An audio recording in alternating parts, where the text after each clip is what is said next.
very special episode of the State of Flux podcast. Today I am joined by Blake Armstrong, Dane Penttila, and the one and only TillaVision. What do all three of these extremely talented individuals have in common? Besides the fact that I love all of them, they are all also my partners in Metimmerse. If you're unfamiliar with Metimmerse, it's our new immersive VR web building platform where you can build out your world in 360 degrees, even if you have zero coding or design experience.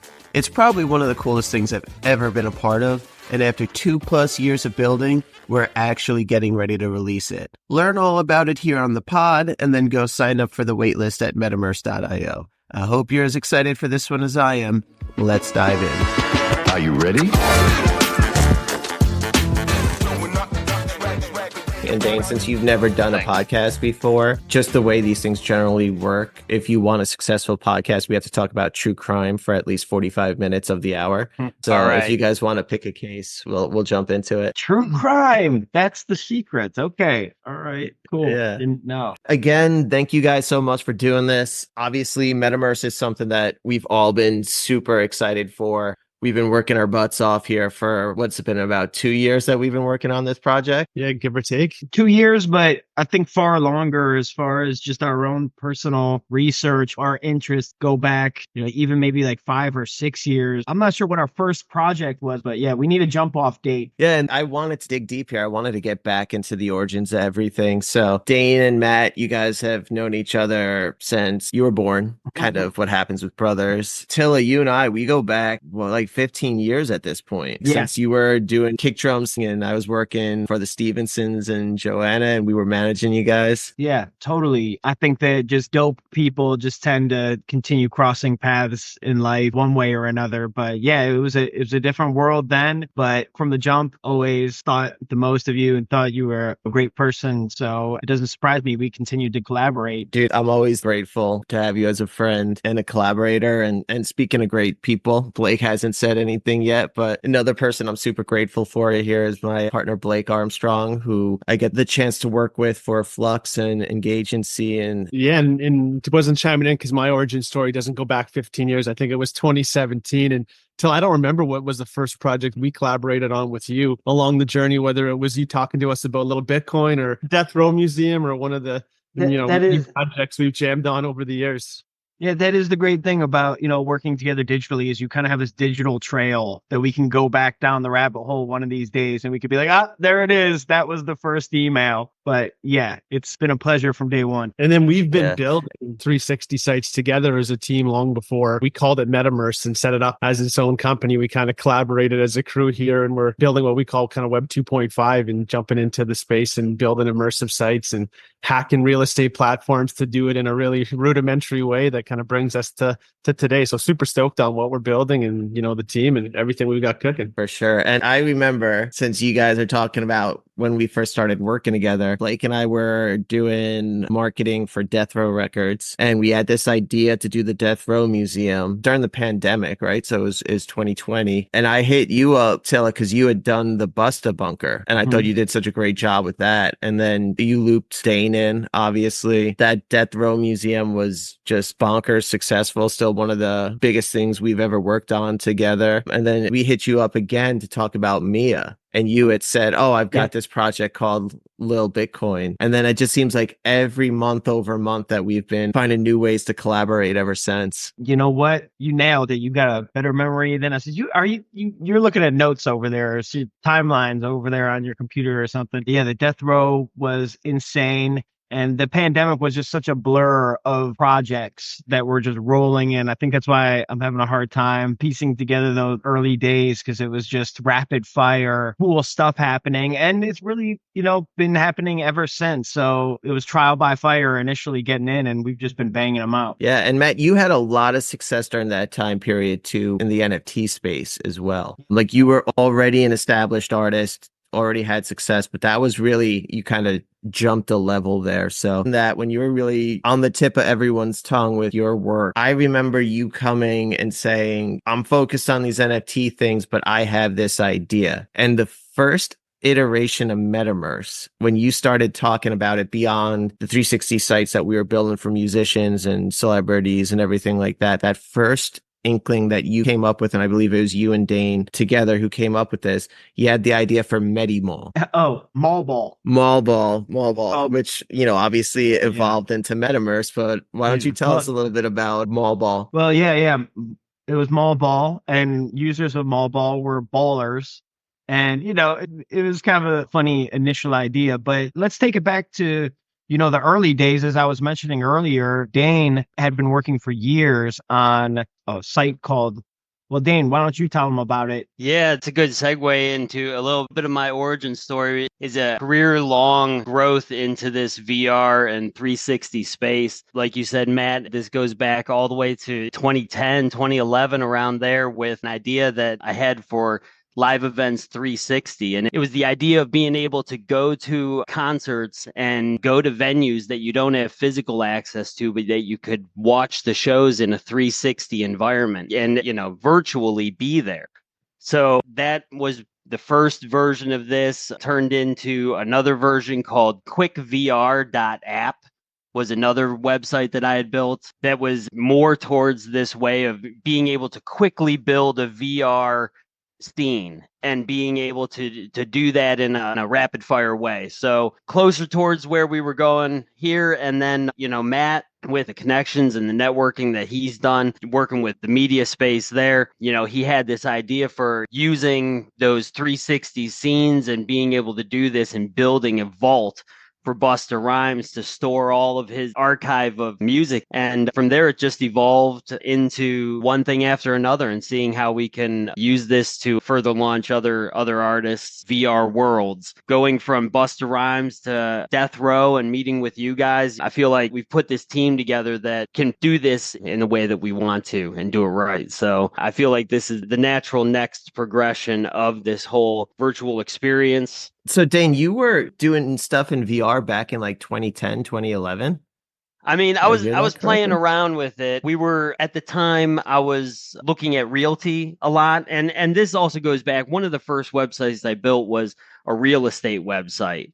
And the real estate website was your online listing. And it was a way to sell your home yourself. You would take pictures of your house. And I always thought, virtual tours are something that would be great. And through the course of buying and selling my house back in the day, I tried to build a virtual tour for myself, a way that I could show people and that they could come look at the house. And it never really worked. We ended up going with a realtor, and they had their own platform and everything else. So it didn't become a priority, and it was kind of just a hobby at that point. So it was always in the back of my mind, but nothing really commercialized it in a way that I thought could work. And what made you make the jump then from being focused mostly on real estate to going more into the entertainment and the quick VR app? With getting into VR, I mean, I've always been into video games, playing VR games. I bought a Valve Index, got into Half-Life Alyx, best VR game out there, kind of blew my mind. And, it was just wanting to work in media and games. And when Matt brought the Busta Rhymes project and you guys came in with Death Row, it's like, that's the music I've always listened to. Working with the music that I like, the media that I like, it's advanced coding. So it's all coming together in a way that hits everything that I like. If you could build a Metimmerse for any game, what would it be? Oh, man, I don't know. There's so many out there that are being turned into VR games. Half-Life's one of my favorites. That's it. So I would love to see a Half-Life Metimmerse. I'm sorry, the correct answer was Big Buck Hunter. So of course. Clearly, Dane is our dev guy, building the most important part of what we are doing. We talked about how Tilla is an amazing artist, and it's his visuals that have won us the awards that we have on our sites and everything. And then I want to just talk a little bit about Blake and his background and his vision, because we don't really have official titles here at Metimmerse. There's 4 of us, so who needs a title?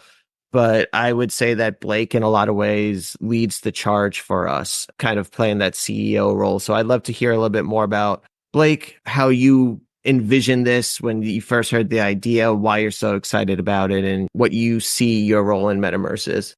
Yeah, and for us, none of us are particularly young men at this table here, so we've been around a long time.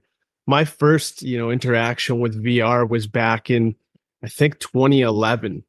We're an agency I was a partner in. We built a really crazy virtual reality experience, augmented reality with Walmart and Nickelodeon.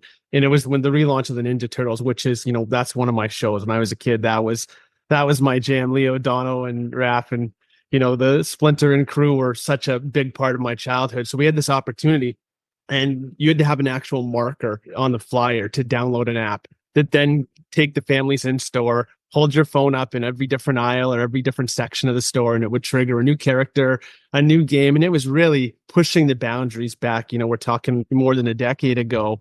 And I was hot on AR and VR back then. And I was surprised at the tortoise pace that it's taken to get to where we're at to today. But along that journey have always been, in the agency world and building websites for brands and artists and athletes and the whole gamut. And one thing that I've always watched is just when you look kind of under the hood and look at the analytics have been dying in a lot of web browsing experiences where we're used to have like a multi-page site with a lot of depth. You would start to look at the traffic and the traction, and you would have such a little time on page for all of your subsequent pages. So then everyone said, let's do these long executive summary scrolling landing pages became the new norm. And your bounce rate was high. And it was always such a tough challenge to try to build a website where social media was taking over. And back in the day, we were building like really elaborate Facebook fan pages and apps within the Facebook fan page and like hanging out where, the consumers were engaging. But I think, it's thinking about why are they engaging there? What is it that social media and a lot of these other platforms provide that a website doesn't provide? And when we started building these together and looking at how we were building them, we always had a lot of conversations like, wouldn't it be great if we could do this? Like we see all of this opportunity in white space where the consumer wants, X, we want to give them X, but all of the technology and tools available were only allowing us to do Y. And that's kind of the origin where all of the biz dev conversations we were having as an agency at Flux 88, people were so hyped on what we were building with the immersive websites, and we could be doing the coolest video or, whatever project we're working on. But at the end of the day, it kept coming back to Metimmerse and all of the websites. So then as we got into formulating this as a company and turning it into Metimmerse, which I do remember back in the day, we almost were Metimall because it really took Tilla a long time to get off of the mall ball bandwagon. We were very close to being Metimall, I remember back 2 years ago. But it's all about providing what consumers are looking for, giving them a place where they're choosing to spend time and choosing to engage. And for us, when we started looking at the analytics on the early sites where we weren't using our own platform, where we were just hacking a real estate platform, the time on site was 65% higher than your average site, which is really telling. That's not a small statistic. And that was without gamification. And as Dano built in some of our tools that allow us to gamify the experience, we're now like what we did with Walmart and Nickelodeon back in the day, where you had to go to the seasonal section to find Leonardo, and you had to go to the apparel section to find Donatello. Like we are giving people a reason to spend time and browse the entirety of someone's experience, which now you can click on whatever artifacts or whatever objects. And you're building that affinity with the brand. You're building that relationship. You're providing them multiple points to transact. So I've been hyped since day one because I've been waiting for the market to keep evolving. And then we got on this journey, and all of a sudden we're probably 12 months into our journey when then we've had this kind of golden era of AI happening for the last 12 months, where it feels like we've lived 47 lives in the last 2 years while we've been building this with just the speed the market's evolving. So yeah, I'm super hyped on what we're doing and helping lead this team to close our financing and scale. I think you just did a really good job of answering the why for Metimmerse, the demand and the fact that the time on site was 65% higher. We're able to gamify our websites so that increases engagement and everything. But for the people who are listening to this who don't know what Metimmerse is, I want to hear from each of you guys. Like if somebody were to come up to you and say, what is Metimmerse? What would your answer be? I'll start.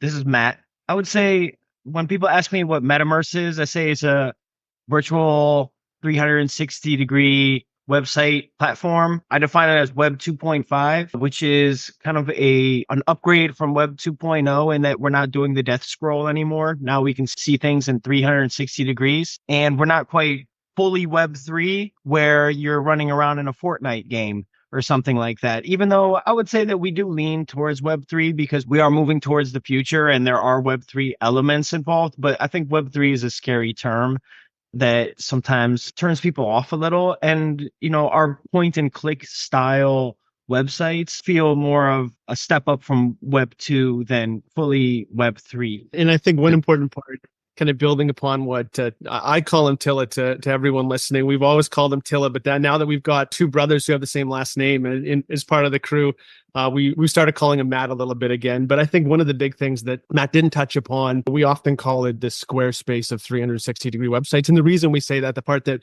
was kind of not included in what Matt had shared, is that we're democratizing the ability for users to create 360-degree immersive websites. We're now, without any tech background, as a SaaS platform, we are giving people the ability to log in, leverage templates, leverage AI, and build their own 360-degree universes, which there's nothing like that in the marketplace. So we've always built these high-end, fee-for-service, really cool 360 websites.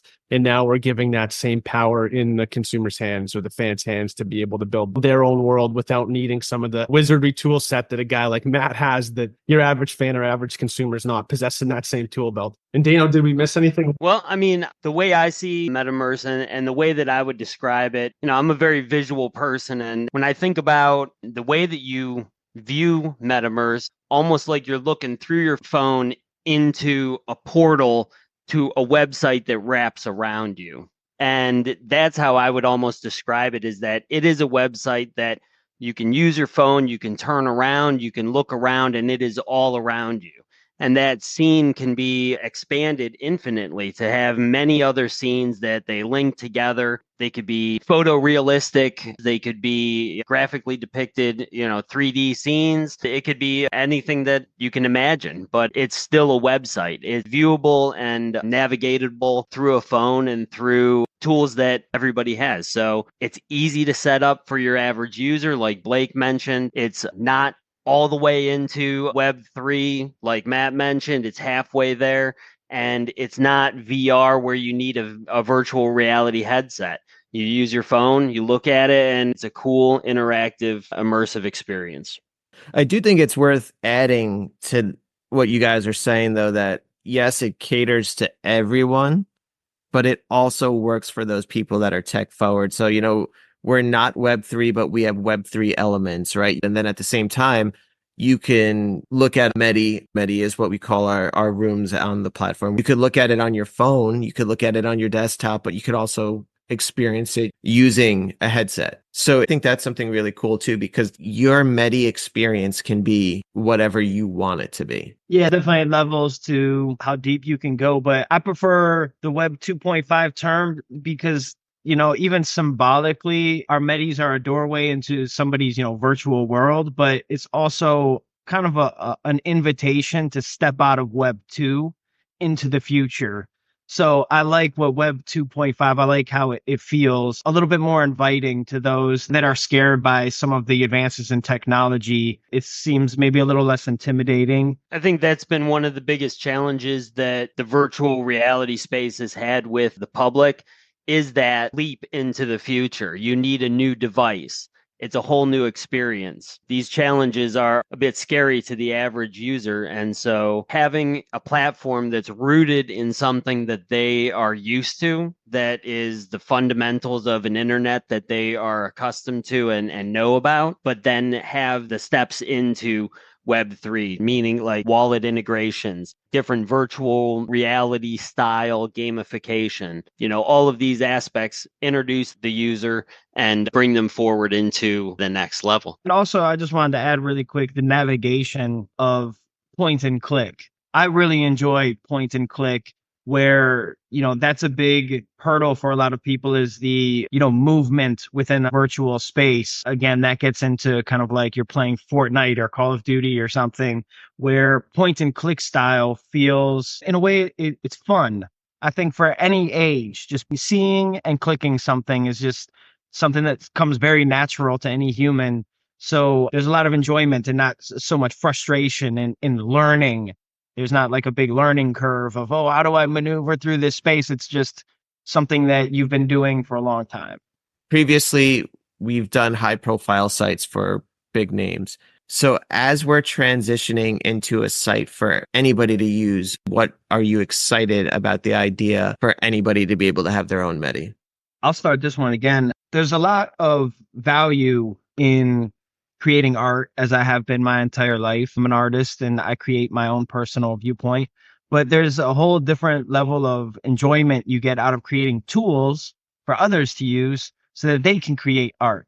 So creating a tool set and putting it on the table for other people to pick up those tools and, carve out their art and seeing their viewpoint and their worldview, literally through Metimmerse. There's a lot of enjoyment that comes from that. Ultimately, I think, those of us here on the pod are, storytellers.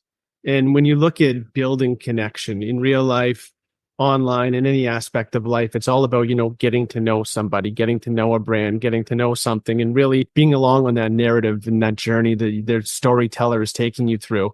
And we've done that for years with all kinds of projects, whether a music video, over 360-degree website. But for your average user, it's not easy with a website to be able to take people on a journey. That's something that's quite a challenging task. And especially if you don't have the tool belt to be able to build in all kinds of strong video content, to be able to weave narrative in. And with our platform, you can easily weave that narrative into your site and, democratizing that, giving people the ability to really allows them to tell their story. Right now, if you look at a prime example, we always talked about one of our early features is a simple product where there's so many people around the world who have their socials linking to a very generic list of links to their various endeavors or charitable donation links or whatever they might have cooking. And here you can put it in a place where this room feels like my space. This is my loft with links to all the things that matter to me.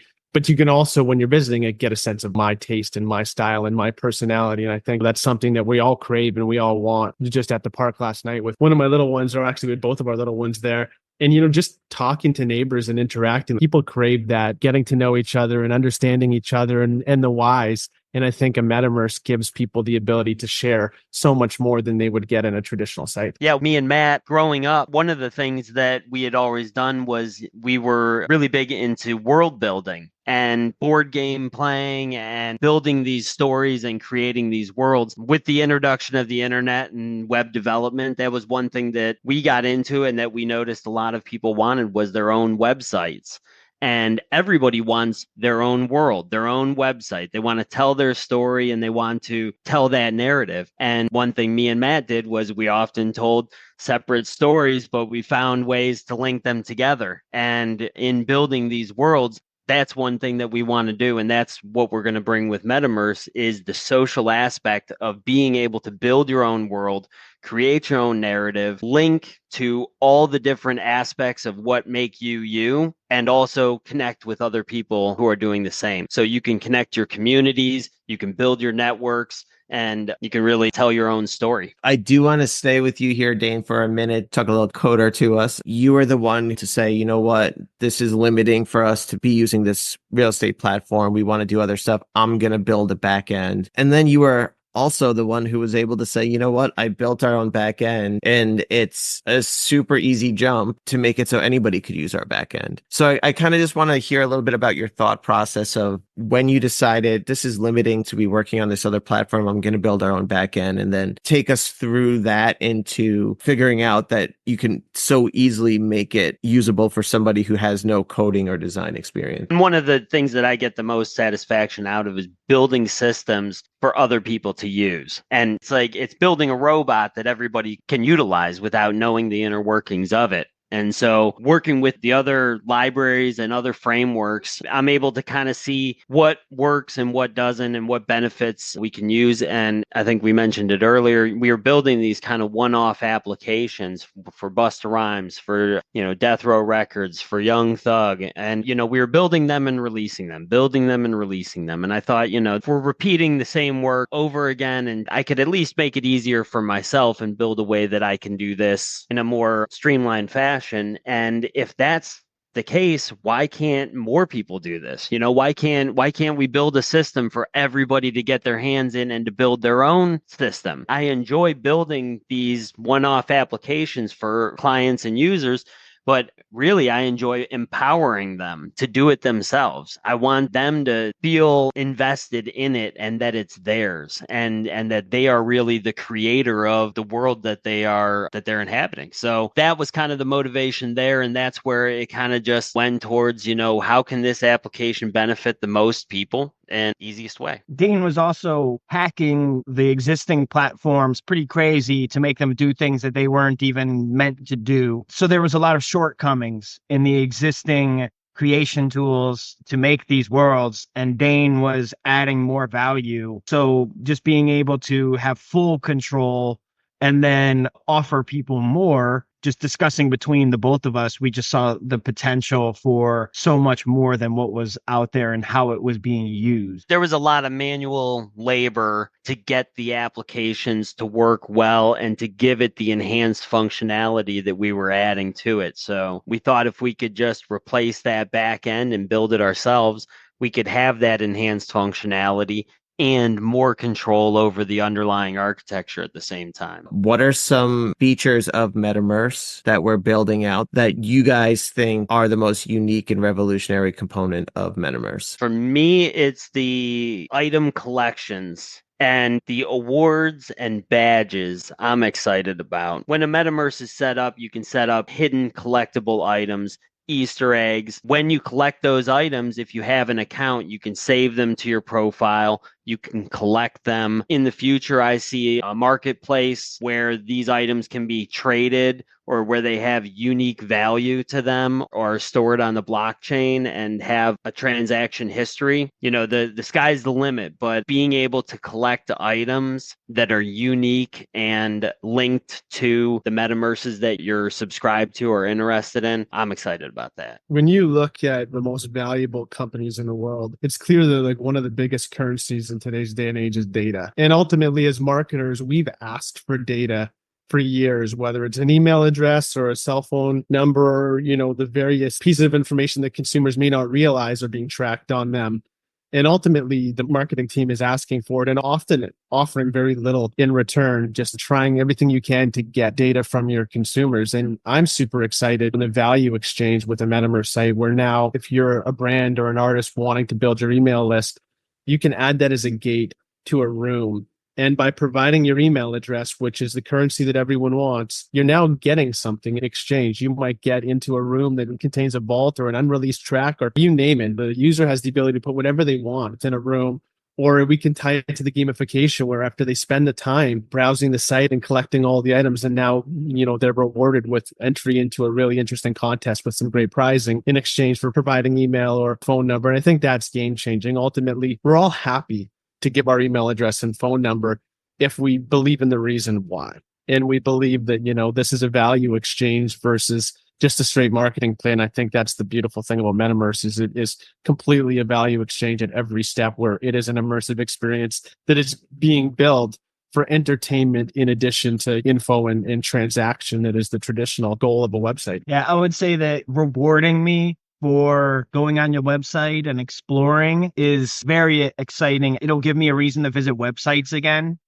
This is tied into an ecosystem where, oh, I'm in this website exploring, but now I jump to this website. And so the game is expansive, and it's not like you're just investing in some one-off website and kind of there's no reason to ever interact ever again. You're going to visit more and the community is going to grow. So there's a larger goal that you're working towards, and the digital asset actually means something. And I think that that aspect is extremely exciting. The gamification of the web through Metimmerse is insane. But I would say that, you know, as a designer and a content creator and digital artist, the thing that I'm excited about is the tools that we're going to give other 3D artists out there to create their imaginary worlds that are in their heads and make those worlds for us to explore.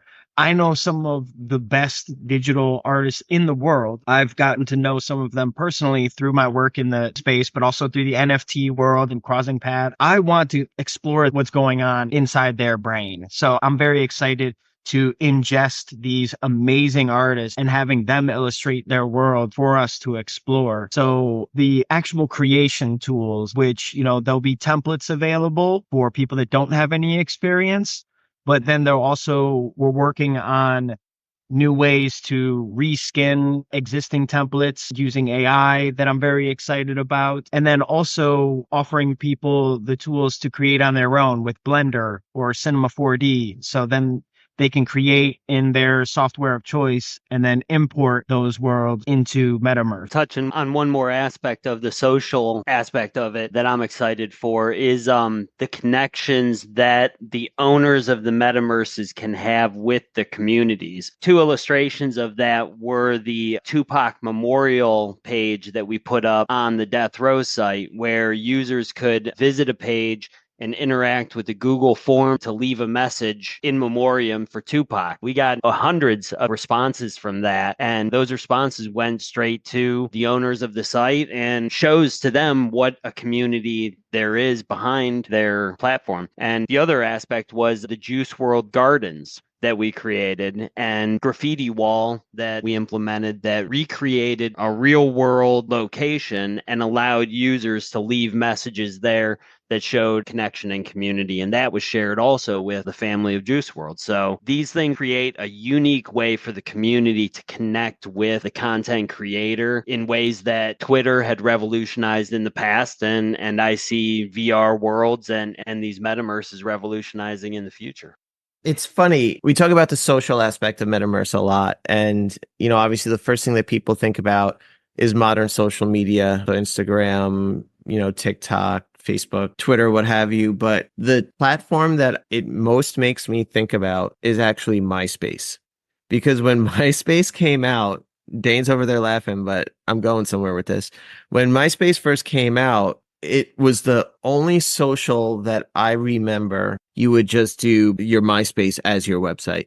And it was so good at managing community. People were able to talk to each other in the comments. You had your top 8 and your friends, and there was communities built around people's MySpace page. And I grew up in the punk and hardcore world. And some of the bands that I would go see play in front of 10, 15 people, like Fall Out Boy or My Chemical Romance, I'd see them play at a VFW hall. 6 months later, they're on tour in these big stadiums and have major label deals. And that was all because of the community they built on MySpace. And that's where I like to think of Metimmerse going, as almost a VR 360 immersive MySpace, because the community aspect is so important. Especially correlates with the custom design aspect of it. I can tell you that I know more than a couple people that got into coding because they were trying to figure out how to customize their MySpace page.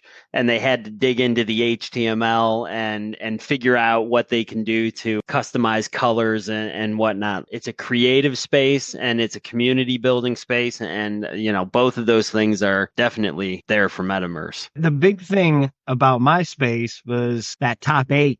The top 8 was the community. If you were included in someone's top 8, that could be big for a lot of people because a lot of eyeballs, it's like, oh, who's on your top 8? It became a big thing. And with Metimmerse, we'll be able to link rooms together as well. So laugh all you want at MySpace, but that was the godfather of them all and definitely influenced a lot of platforms moving forward. So I think we can all owe MySpace a little bit of tip of the hat. Shout out to And diving into that kind of community aspect, something that we haven't talked a lot about, but, Pie in the Sky feature that's on our roadmap that, I'm super hyped on. There's a lot of politics involved in the curation of content right now, and the algorithm that, shows you the content that whatever platform deems to be the right content for you. And we've always been really hyped on building communities in areas where you imagine that there's a Metimmerse city that is built for 3D artists.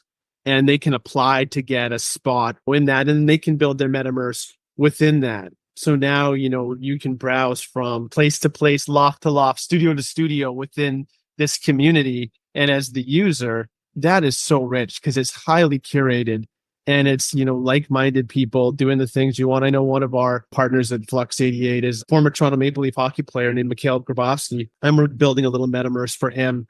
And as a sports fan and a hockey fan, I think how incredible would it be as a fan of a team to be able to see a connected community of the athletes from that team and what they're up to in their current state of life, what they're up to in their prime, and having that evolve over time.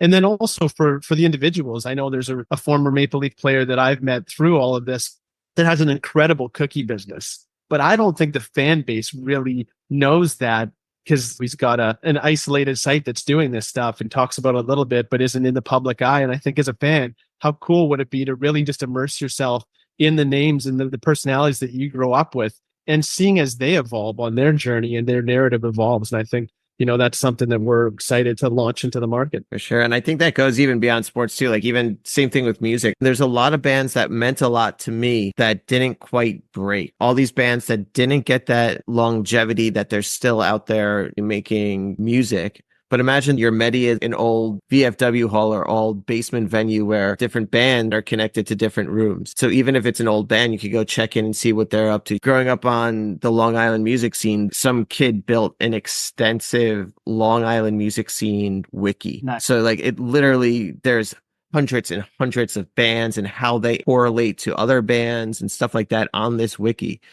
And imagine being able to visualize that with a Medi. I mean, that just goes back to the MySpace top 8 thing. Was it became a rabbit hole. But you just start, oh, well, who's on their top 8? And then it takes you to their friends. And then who's on theirs, and then takes you there. So Metimmerse will be the same way in that you'll get that same feeling, except it'll be even more immersive, thus Metimmerse, immerse, where, going down that rabbit hole is going to feel that much more cool. And then we have the gamification and reward aspect, which kind of fuels your journey deeper and deeper into the rabbit hole, and doesn't only fuel it, it rewards it. So how cool is that? Do you guys see any in real life integrations for Metimmerse? Do you think that's a possibility? I absolutely think so. What's natural to correlate between a 360 virtual space and a physical space, the connection between the two is a geolocation.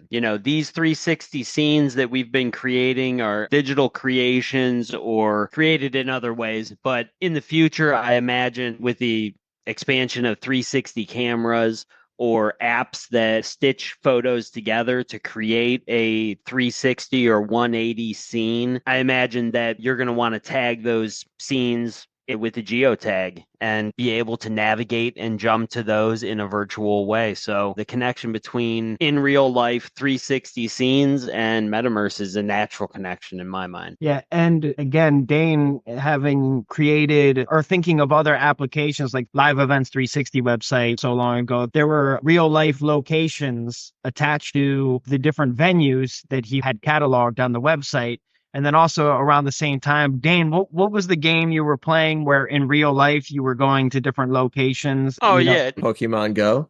It was the predecessor to Pokemon Go. It was called Ingress.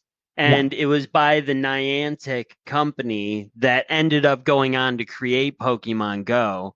But Ingress used Google Maps as a base and built a game layer on top of the Google Maps framework. So I coordinated with people in my local area. I would drive around to different physical locations with my phone, geolocation turned on, and earning points and basically playing in real life capture the flag through this game. And it was a lot of fun. And Dane was telling me about it, and I just thought it was insane. Like, I was like, what is this? This sounds like the whole idea just sounded like a movie or something like that. I was finding these random locations out in the middle of nowhere, and you'd had to physically get within the geolocation to be able to do it. And you'd be watching out for other people, because if they got noticed that you were attacking a spot, they would come and defend it. And so you were actually seeing people in real life that were playing the same game as you sometimes. And it was different, but it was a lot of fun. But it proved to me the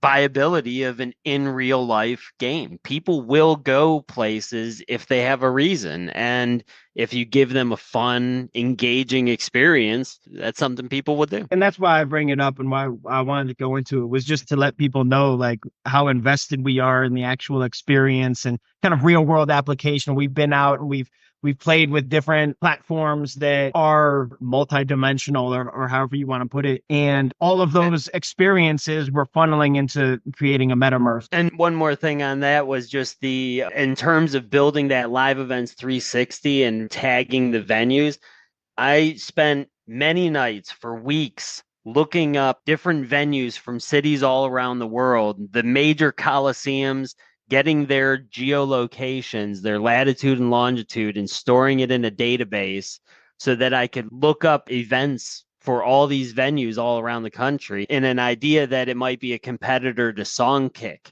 which ended up going on to becoming a major player in the event and venue space. But it was at that point that I was just manually entering geolocations, and it's very much in line with what is going to happen in the future. You're going to tag geolocations to pictures. So while we have our vision narrowed to what Metimmerse is, we do have very broad and ambitious goals that could expand outside of the virtual world. Yeah, and without being able to name drop on this next one, because I think this pod episode is going to come out before the project comes out, we've actually got a bunch of really cool Metimmerse projects that are going to be launching in the coming weeks. And we're working on one right now where we built an avatar character for the artist.